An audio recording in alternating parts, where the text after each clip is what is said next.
வெக்கப்பட்டு தலைகுனிந்து 2019 நாம் நின்றது சோழவந்தானம் உசிலம்பட்டியில்தான். யாரையும் எதிர்பார்க்காத மண், எதற்காகவும் தலைகுனியாத இந்த வீரர் சிறந்த மண்ணிலே 2019 தமிழ்நாட்டிலேயே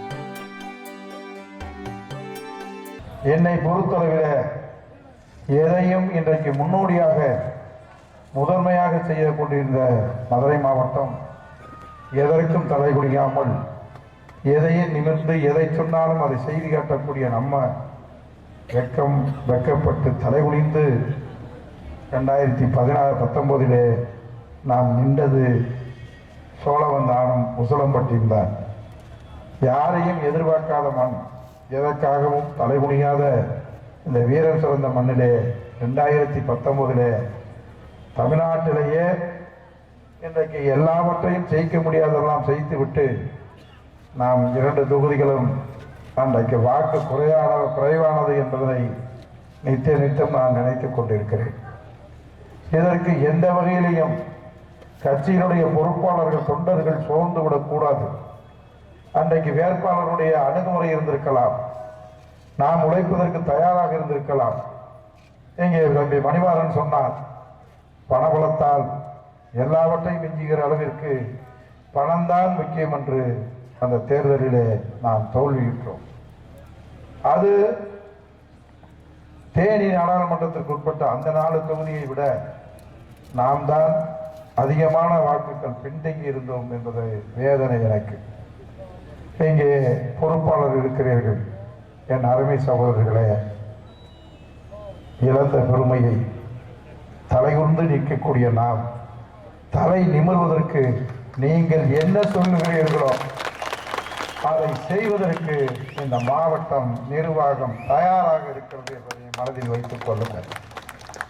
இன்றைக்கு தலைவர் அவர்கள், நம்முடைய திராவிட மாடல் நடத்தியில் நடத்தி கொண்டிருக்கக்கூடிய நம்முடைய தளபதி அவர்கள் எந்த தொகுதியை பற்றியும் அவர் கவலைப்படவில்லை, யாரை பற்றியும் கவலைப்படவில்லை. இந்த வருங்கால தமிழகத்தை நடத்தி கொண்டிருக்கக்கூடிய சின்னவர் உதயநிதி ஸ்டாலின் அவர்கள் அழைத்து வரும்போது கொண்டு சொன்னார், தேனி பார்லிமென்றம் வெற்றி பெற வேண்டும், உசிலம்பட்டி சோழவந்தானம் இழந்த பெருமையை மீண்டும் அந்த வெற்றி பெற வேண்டும் என்பதை மட்டும் சொல்லியிருக்கிறார். ஏதோ நான் உள்ளபடியே இரவிலே தூங்குகிற நேரம் மிக குறைவு, இப்போது தூக்கமே இல்லை. மதுரையிலே எனக்கு 2 தொகுதி இருக்கிறது, அது மேலூர் கிழக்கு.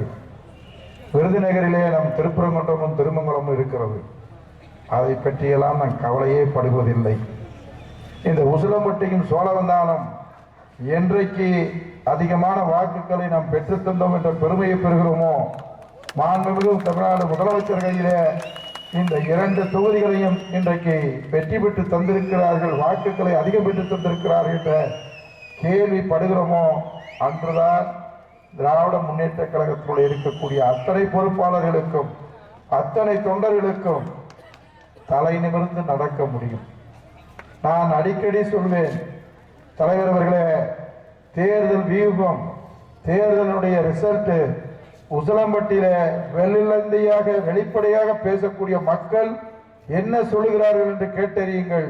அதுதான் தமிழ்நாட்டினுடைய தலையெழுத்து என்று சொல்லியிருக்கிறேன். செய்திகளை உடனுக்குடன் தெரிந்து கொள்ள உடனே சப்ஸ்கிரைப் பண்ணுங்க.